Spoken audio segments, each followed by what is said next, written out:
Pakistani media کا بڑا حصہ بوٹ برداروں پر مشتمل ہے۔ باقی جو بچتے ہیں ان میں سے بھی زیادہ تر اپنی اپنی جماعت کی ڈفلی بجاتے ہیں۔ کچھ ایسے بھی ہیں جو کہ لفافی ہواؤں کا رخ دیکھ کر یو ٹرن لیتے رہتے ہیں۔ مولانا فضل الرحمان چونکہ جی ایچ کیو والوں کی سابقہ قیادت کے خلاف بھی میدان میں اترے تھے اور انہی کی عملی کاوشوں کا نتیجہ تھا کہ قمر باجوہ اور فیض حمید والا عمرانی منصوبہ زیادہ عرصہ نہیں چل سکا۔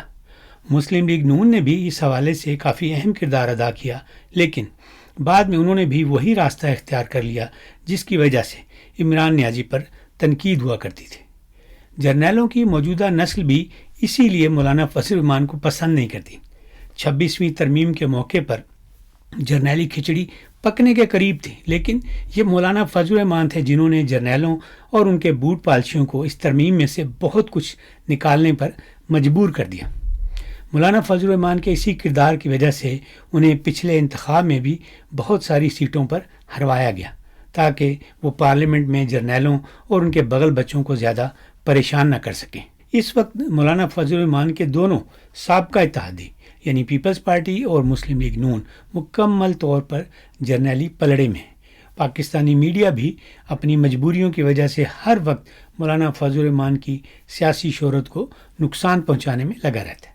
تازہ ترین واردات یہ کی گئی ہے کہ مولانا فضل الرحمان نے جب موجودہ حکومت پر تنقید کرتے ہوئے کہا کہ یہ حکومت بھی انہی پالیسیوں پر عمل کر رہی ہے جن کے لیے ہدایات مغرب سے آتی ہیں۔ کچھ اور باتوں کا بھی مولانا فضل الرحمان نے ذکر کیا اور کہا کہ وہی کچھ ہو رہا ہے جو کہ عمران خان کے دور میں ہو رہا تھا۔ مولانا فضل الرحمان نے اپنی تقریر میں کہیں اس بات کا ذکر نہیں کیا جس سے یہ تاثر ابھرے کہ عمران کے بارے میں یہ تاثر غلط تھا کہ وہ مغربی ایجنٹ ہے، جبکہ اصل ایجنٹ تو موجودہ حکومت ہے۔